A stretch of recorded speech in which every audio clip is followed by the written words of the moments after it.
There are times in our lives that we want to recharge our batteries. Dumarating sa ating buhay na gusto nating mag-unwind, mag-reminisce, paminsan-minsan, magpahinga pansamantala sa mga walang katapusang pakikibaka sa hamok ng buhay. Minsan, gusto nating makapag-isip ng may kapayapaan sa ating puso, sa ating damdamin. Makapag-isip ng malayo sa kaguluhan ng mundo. Minsan, sa mga halimuyak at simoy ng hanging nagmumula sa mga munting halaman at mga punong kahoy. Mga kalikasang natural na biyaya sa atin ng ating dakilang lumikha. Masusumpungan, mararamdaman kung ano nga ba ang tunay na halaga ng lahat ng mga bagay na ating nakikita, nakakasalamuha o ating nararanasan dito sa mundong ating ginagalawan.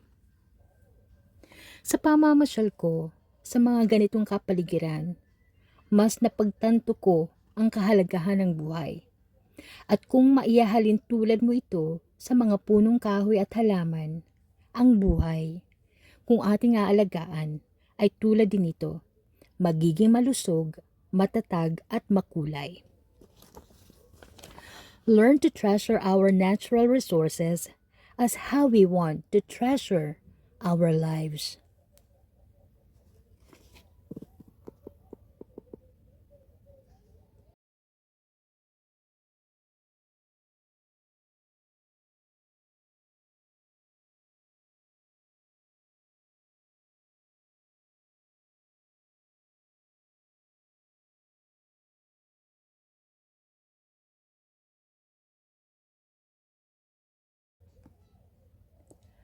There are times in our lives that we want to recharge our batteries.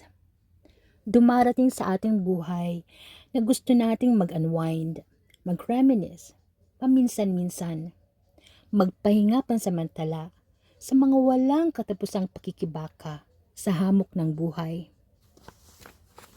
Minsan, gusto nating makapag-isip ng may kapayapaan sa ating puso, sa ating damdamin. Makapag-isip ng malayo sa kaguluhan ng mundo. Minsan, sa mga halimuyak at simoy ng hanging nagmumula sa mga munting halaman at mga punong kahoy. Mga kalikasang natural na biyaya sa atin ng ating dakilang lumikha.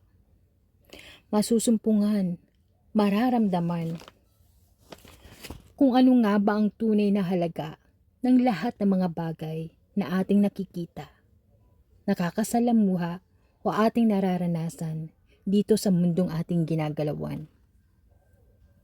Sa pamamasyal ko sa mga ganitong kapaligiran, mas napagtanto ko ang kahalagahan ng buhay. At kung maihahalin tulad mo ito sa mga punong kahoy at halaman, ang buhay, kung ating aalagaan, ay tulad din ito, magiging malusog, matatag at makulay. Learn to treasure our natural resources as how we want to treasure our lives.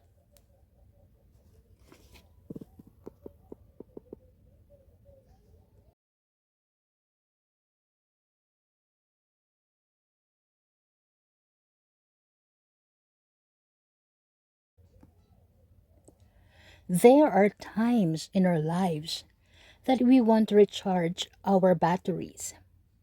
Dumarating sa ating buhay na gusto nating mag-unwind, mag-reminisce, paminsan-minsan, magpahinga pansamantala sa mga walang katapusang pakikibaka sa hamok ng buhay.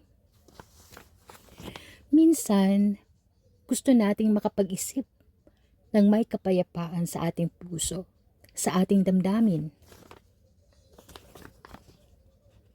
Makapag-isip ng malayo sa kaguluhan ng mundo. Minsan, sa mga halimuyak at simoy ng hanging nagmumula sa mga munting halaman at mga punong kahoy. Mga kalikasang natural na biyaya sa atin ng ating dakilang lumikha.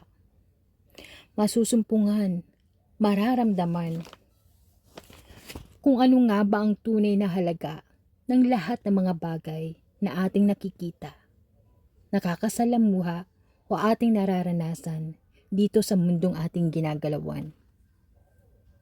Sa pamamasyal ko sa mga ganitong kapaligiran, mas napagtanto ko ang kahalagahan ng buhay. At kung maihahalin tulad mo ito sa mga punong kahoy at halaman, ang buhay, kung ating aalagaan, ay tulad din ito, magiging malusog, matatag at makulay. Learn to treasure our natural resources as how we want to treasure our lives.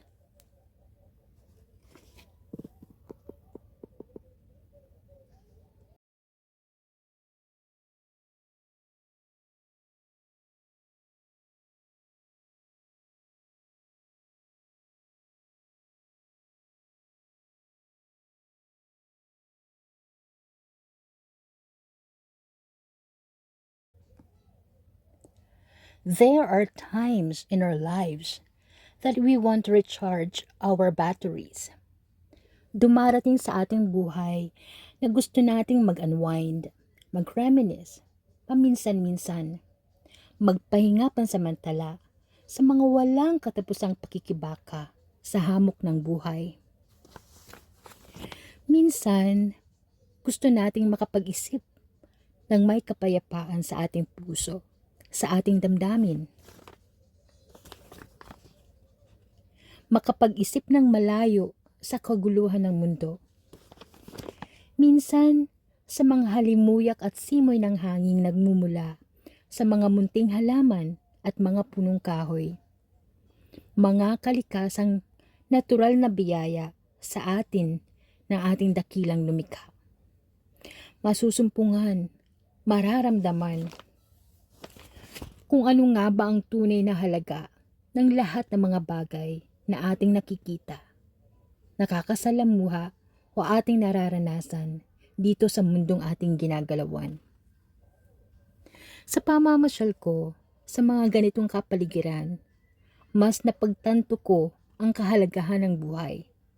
At kung maihahalin tulad mo ito sa mga punong kahoy at halaman, ang buhay, kung ating aalagaan, ay tulad din ito, magiging malusog, matatag at makulay.